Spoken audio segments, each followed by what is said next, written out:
Bien, pues ya que quedan unos 30 segundos, vamos a comenzar. En primer lugar, muchas gracias a todos por estar hoy aquí, aunque luego también grabaré este directo.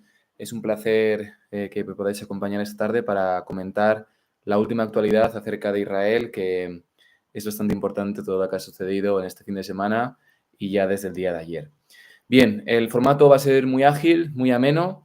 Vamos a hablar sobre 6 aspectos importantes que tienen que ver con la actualidad de Israel y después voy a dejar un tiempo para ver si estoy controlando aquí el chat, por si tenéis que hacer alguna pregunta, si queréis hacer alguna pregunta y podéis responder también las cuestiones que queráis, que seguro que se me ha podido pasar algo a mí y es interesante para todos nosotros. Bien, ¿qué 6 aspectos vamos a comentar hoy acerca de la actualidad de Israel? Los siguientes. Uno, debido al ataque al misil lanzado al aeropuerto de Tel Aviv, comentaremos la cuestión de Israel y los hutíes. Es bastante importante, sobre todo por algo que es inusual cuando tenga algo que ver con el país hebreo, que es este fallo, es esta no detención de un misil cuando va a una zona en la cual puede afectar a civiles. En segundo lugar, la cuestión de Israel y Hamás. Hoy han pasado 3 fenómenos muy importantes por los cuales vamos a comentar cómo en la próxima semana se puede dirimir el futuro de esta contienda, algo que aunque ya habíamos visto con anterioridad, pero que es bastante importante y todo ello relacionado con la visita de Donald Trump la próxima semana. Dicho esto, también veremos la última encuesta que se ha hecho a los palestinos, realizada por el Instituto Palestino con base en el Líbano, ante ausencia de encuestas, en la cual también podemos ver cómo o qué el termómetro, ¿no? La situación en la que se encuentra la población palestina, sobre todo de Gaza, con temas muy interesantes que van a poder ustedes ver. Y luego comentaremos 2 cuestiones muy importantes acerca de Israel y de Siria, que seguramente les van a llamar bastante la atención en relación a la visita de un miembro de la administración estadounidense a Siria, en la cual hemos podido averiguar muchas cuestiones interesantes, y por supuesto también con el Líbano. Bien, dicho esto, comenzamos con la cuestión de Israel y los hutíes. Como ustedes saben, ya es algo que no es extraño. Los hutíes, este grupo calificado por algunos como terrorista, por otros no, ubicado en Yemen, lleva lanzando durante bastante tiempo misiles al territorio de Israel, en otras contiendas con otros países, hace muchos años ya, Arabia Saudí, conflictos con Estados Unidos, etcétera. Pero lo raro esta vez es que ha impactado este misil en el aeropuerto, cerca del aeropuerto de Tel Aviv, y ha herido a varias personas. En primer lugar, voy antes a lo quizás más fácil y es la respuesta, ¿no? La respuesta que el primer ministro Benjamin Netanyahu ha dicho que se va a reproducir. No obstante, acabar o responder a los hutíes es algo que es bastante complicado debido a las instalaciones con las que cuentan, de bastantes misiles, y también su ubicación en las montañas, con lo cual fíjense ustedes que no ha sido posible para los distintos grupos, países que se han enfrentado ahí con ellos, no han sido posible, en cierto modo, disminuir mucho su potencial. Por tanto, varios expertos les recomiendo que hagan bucén, y les recomiendo 2 artículos, concretamente hay un vídeo que pueden ver en el Jerusalem Post, en el cual podrán ustedes observar estas complejidades que hay con los hutíes. Las complejidades que hay de cara a las batallas relacionadas con ellos. Bien, dicho esto, ¿por qué y cómo ha podido fallar el sistema de misiles israelí? Bueno, pues en este sentido es importante que nos vayamos a las propias fuentes que han hablado sobre ello. Por ejemplo, el Canal 12, emitido en hebreo, de Israel, nos han comunicado que este misil ha sorteado con éxito 4 capas de la defensa antiaérea, fíjense ustedes, incluidos los sistemas Arrow 3 y de gran altitud y THAAD, que se han suministrado estos por Estados Unidos, antes de impactar cerca de la zona de la terminal, muy transitada. ¿Por qué esto ha sido posible? Porque, como hemos visto en el pasado, todos estos misiles que, por ejemplo, se lanzaron desde Irán, fueron muchos interceptados, sobre todo los que iban a zonas bueno, que podían ser susceptibles de algún daño y por qué este no, ¿no? ¿Por qué este ha causado estos heridos y no ha sido interceptado? Bueno, según nos comunica el Canal 12, que es de los pocos que han comentado esta cuestión en profundidad en Israel, es que, y luego el resto de medios se han hecho eco de este análisis, es que el lanzamiento fue detectado poco después de producirse en Yemen, pero ¿qué sucede? Que ese pequeño intervalo entre la detección y el impacto limitó, claro, las opciones de interceptación. Entonces, bueno, según fuentes militares citadas por este mismo canal, pues el misil eludió esa cobertura defensiva y alcanzó la zona del aeropuerto sin ser neutralizado. Es un ataque muy importante para Israel por lo que ha implicado esto, ¿no? Y la verdad es que, bueno, por parte del ejército se ha informado de que se va a llevar una investigación, una revisión oficial para ver, claro, la trayectoria del misil, los fallos de la interceptación y, por supuesto, la respuesta general del sistema de defensa, ya que, como ustedes pueden imaginar, esto es bastante importante para los israelíes y para la región. Bien, dicho esto, de momento no tenemos nada más que comentar acerca de esta cuestión. Veremos cómo sucede, cómo se desarrollan los distintos acontecimientos. Y lo más importante ahora que vamos a comentar es la situación actual en la guerra de Gaza. La situación actual con la guerra de Gaza. Bien. El conflicto lleva un tiempo estancado, como ustedes saben, después de los últimos intercambios de rehenes y de prisioneros palestinos. Y lo que tenemos es que no había unas nuevas posibilidades de resolución de ir hacia adelante.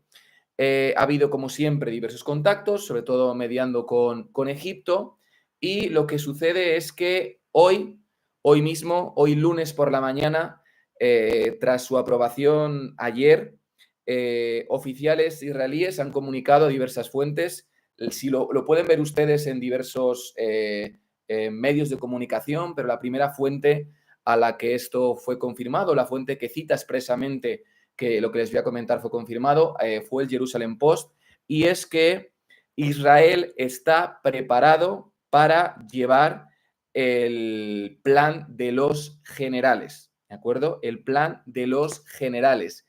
Este plan de los generales, o lo llamado, la operación Los Carros de Gedeón. Bien, este es un plan que durante todo este año y durante todo el año pasado, muchas veces, ustedes pueden ver, por ejemplo, en el periódico The Guardian, ciertas cuestiones, se ha dicho que se intentaba aplicar, que se estaba aplicando, se ha negado por varios de los oficiales israelíes. ¿Y este plan en qué consiste? Bueno, este plan consiste en desalojar a la población civil del norte de Gaza. Es un plan originado por un ex jefe del Consejo de Seguridad Nacional, Paul Kiora Aylan, y luego también se adoptó por un grupo de reservistas de alto rango que en su momento estaban molestos porque no hubiera avances con Hamás, de ahí el nombre del plan de los generales. Lo que se persigue con este plan es desalojar a los civiles del norte de Gaza. Entonces ahí las fuerzas de defensa de Israel pueden soltarse completamente, pueden avanzar completamente ante cualquier terrorista de Hamás en la zona. Pues bien, ayer el Consejo de Seguridad, el Gabinete de Seguridad de Israel, aprobó la realización de este plan. ¿Y en qué basó la aprobación de la realización de este plan? Dijo lo siguiente, que ante la visita, no es nueva, pero sí nueva en este mandato, por supuesto, de Donald Trump a la zona, se espera que esto, al igual que su elección hizo posible un acuerdo con Hamás, no lo olvidemos, se espera que esta llegada, esta visita de Donald Trump a la zona dinamice de alguna forma, o eso nos dicen, que dinamice de alguna forma estos futuros, este acuerdo, ¿no? Este acuerdo. En el caso de que no se produzca un nuevo acuerdo de intercambio de rehenes para liberar a los rehenes, fuentes, bueno, lo han comunicado a diversos medios, sobre todo, como les he dicho, al al Jerusalem Post y de ahí citan al resto de medios, dicen que este plan se va a llevar a cabo en la región, ¿de acuerdo? Claro, ¿qué posibilidades hay de que esto ocurra, ¿no? Esta es la pregunta, ¿no? Un plan que desaloje a los civiles de Gaza, que les lleve a las zonas del sur, que, bueno, quede ciertas zonas de seguridad por parte de, se establezcan ciertas zonas de seguridad por parte de Israel. ¿Y qué posibilidades hay? Bueno, pues la verdad es que hay bastantes posibilidades. ¿Por qué? Israel dice que la forma en la que puede negociar con el resto, con Hamas, es a través del modelo Witkoff, ¿no? De este enviado de Trump, de Steve Witkoff, que sería pues una cese temporal de los combates a cambio de la liberación de algunos rehenes de Gaza y algunos prisioneros de cárceles israelíes. Eso sí, sin garantizar el fin de la guerra ni la retirada completa de las fuerzas israelíes. Esto, por una parte, encuentra claro, esto jamás no lo quiere. Esto jamás no lo quiere. Diversas fuentes de Hamas, que también han comentado, pues, por ejemplo, los egipcios, lo que dicen es que ellos sí que estarían dispuestos a, por ejemplo, que varios de sus líderes, por ejemplo, la expulsión de Mohammad Sinwar o el comandante de las brigadas de Gaza, Izz-ad-Din Haddad, abandonaran Gaza, ofrecieron también la liberación de todos los rehenes, pero lo que dijeron es que no se iban a desarmar en ningún momento. Es decir, uno de los, Taher al-Nono, que es uno de los asesores de medios de comunicación de Hamas, señaló que sus armas no entraban en la negociación y, por supuesto, pidió el fin de los combates. Por lo tanto, salvo en esto, creo que es muy malo hacer predicciones, pero según y obviamente partiendo de que quizás no tenemos todas las cartas ni toda la información sobre la mesa, desde mi punto de vista, con lo que tenemos, ya digo, y asumiendo y aceptando que puede ser que no sea todo y que, bueno, la realidad es así, quizás nos sorprende, es muy posible que salvo que no ocurra algo que, bueno, que nos sorprenda la semana que viene, este plan, esta operación Carros de Gedeón, se empiece a aplicar por parte de Israel, ya digo, salvo que no ocurra algo que, bueno, que una quizás mínima liberación de rehenes, por lo cual es la única posibilidad, ¿no? Que jamás de algún modo transija esta mínima liberación, pero bueno, en cualquier caso, esto es lo que tenemos y veremos qué sucede con esta operación Carros de Gedeón y si al final, pues la visita de Trump puede cambiar algo o no, o qué sucede, ¿no? Ya les digo que Israel abandonó las mesas de la negociación según la postura de Hamas, es decir, no aceptaba esos 5 años de acuerdos de alto el fuego, no aceptaba que Hamas tampoco se quedase con las armas, pese a que quizás no pudiese intervenir en el gobierno de Gaza, y lo que pedía era seguir utilizando las operaciones de defensa y una mínima liberación de algunos rehenes con algún intercambio de prisioneros. Por tanto, en esa situación estamos en estos momentos. Ya les digo, esta es una semana importantísima y la siguiente también para ver, desde mi punto de vista, cómo va a ser el futuro, porque cada vez eso sí quedan menos rehenes y cada vez Hamas va a tener menos armas también para negociar con Israel. Bien, en cualquier caso, y por último, respecto a esta consideración, y ya vamos a pasar al tema de las opiniones de los palestinos y de Siria y del Líbano, en el pasado se decía por muchos analistas que este plan de los generales quizás no se iba a impactar por la posible presión o por la posible reacción de países como Egipto, Jordania, que no permitirían un plan como este, ya que, por ejemplo, invalidaría en el caso de Egipto el acuerdo en cuanto a, por ejemplo, a las zonas tampón, ¿no? Con Egipto. Vamos a ver la situación en la que se encuentran estos países, quizás es de una cierta debilidad y no me sorprendería nada que Israel sí que avanzara ante esto y que la reacción no fuera mucho mayor. Bien, en cuanto a la población de Palestina, es muy importante que señale brevemente que hoy ha sido hoy mismo, hoy he recibido el resultado de una de las encuestas, de verdad, de las pocas encuestas que se están realizando a la población de Palestina. concretamente de Gaza, ya que las encuestas, por ejemplo, que antes publicaba el Palestinian Center for Policy and Research hace mucho tiempo que no publican y son bastante interesantes. Déjenme de valorarlas un momento porque la verdad son muy interesantes. Esta encuesta, y les recomiendo que lo sigan, es del Institute for Social and Economic Progress Newsletter, es un centro de investigación de Palestina, hoy tiene sede en Beirut, nos señala varias cosas interesantes, ¿no? Más allá de, si quieren ustedes, puedo pasarles después, me pueden escribir comentarios y les puedo pasar los enlaces para que vean obviamente también cómo se ha hecho la encuesta, el grado de fiabilidad que tiene y si es algo que nosotros podemos valorar, ¿no? Yo creo que sí, que es una encuesta interesante. Bueno, en primer lugar, es interesante observar cómo, y esto se ve viendo una tendencia que va cambiando desde los inicios de la guerra, ahora la mayoría de los palestinos apoya en Gaza, eso sí, un gobierno de unidad después de la guerra. Fíjense ustedes qué es lo que más apoya, ¿no? En segundo lugar, apoyan a la autoridad palestina, ¿vale? Este del gobierno de unidad, más del 60%. En segundo lugar, a la autoridad palestina en un 55% y después para fuerzas árabes en un 47%. Esto es muy interesante debido a los datos que hemos visto anteriormente, ¿no?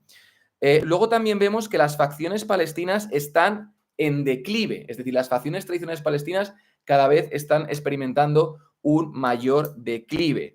Por ejemplo, se han realizado preguntas de a quién se votaría en las siguientes elecciones y fíjense que casi un 30% de los palestinos, como repito, esto sale todo en el PDF de la página de la encuesta de Institute for Social and Economic Progress Newsletter, que pueden ustedes comprobar, casi un 30% apoyaría a independientes. Fíjense que Fatah tiene un apoyo del 21,5%, Hamas muy poco, estamos hablando de Gaza, y casi un 23% dice que no votaría, ¿vale? Más cuestiones interesantes acerca de esto. La mayoría, es decir, casi, bueno, no vamos a hablar de mayoría, pero la mitad, digamos, un 50% de los gazatíes, particularmente aquellos que han sido vistos afectados por la guerra, es decir, la práctica totalidad, apoya, fíjense, apoya la participación de los Estados Unidos en las negociaciones de alto el fuego. ¿Por qué? Esto no quiere decir que apoye las posturas o las opiniones de Trump, pero sí la participación de Estados Unidos porque desde que está Trump ha sido el único que ha posibilitado algún cambio, ¿no? Y luego, como último de los datos, fíjense también lo interesante, y es que mientras que el apoyo a Hamas está muy bajo, fíjense como un 43% apoya directamente las negociaciones entre Hamas y Estados Unidos, ¿vale? ¿Por qué? Porque el público es pragmático. El público ve quién pueden ser, en cierto modo, los factores o los actores principales en la resolución del conflicto. No les digo más acerca de esto, porque vamos a pasar a otros dos temas, pero quería señalarles estos dos temas y estos dos, sobre todo estos tres puntos de esta encuesta y que ustedes lo pudieran observar y que tuvieran esta información después. Dos últimas cuestiones muy breves antes de pasar a las preguntas que tengan, y es la cuestión de Israel y Siria y de Israel y el Líbano. Bien, estamos viendo cómo Israel está atacando sobre todo ciertas infraestructuras de Siria, ciertas infraestructuras asociadas a los poderes que tenía en el pasado la administración de Bashar al-Assad, pero fíjense un dato interesante, una cuestión interesante que hemos conocido recientemente, como el nuevo presidente sirio, Ahmed al-Shara, está abierto a normalizar las relaciones con Israel, según ha declarado esto otra vez a otra fuente directa, un congresista republicano que visitó recientemente la zona y ha declarado que estaba abierto, que el presidente de Siria estaba abierto a los acuerdos de Abraham. Fíjense ustedes, que los pondrían en muy buenas relaciones con Israel y, por supuesto, con Estados Unidos. dijo obviamente que habría que tener nuevas negociaciones, el tema también de que había sobre los altos del Golán, el hecho de que Siria no se fragmentara, pero fíjense ustedes la importancia de esta cuestión. Y por último, en cuanto al Líbano brevemente, pese a ese alto el fuego que, como ustedes saben, se produjo hace unos meses, se sigue atacando, e Israel sigue atacando ciertas posiciones en la zona, sobre todo el sector oriental, de la zona sur del Líbano, y que están relacionadas con ciertas posiciones de Hezbollah, ¿vale? La semana pasada, por ejemplo, sabemos que 3 hombres, 2 civiles sirios y un ciudadano libanés, murieron en un ataque israelí al sur del país. Así que nada, esta es la situación que les puedo comentar. Sé que había puesto alguna otra cuestión más en la descripción del vídeo, pero bueno, la actualidad manda, como siempre, y bueno, hemos trabajado estos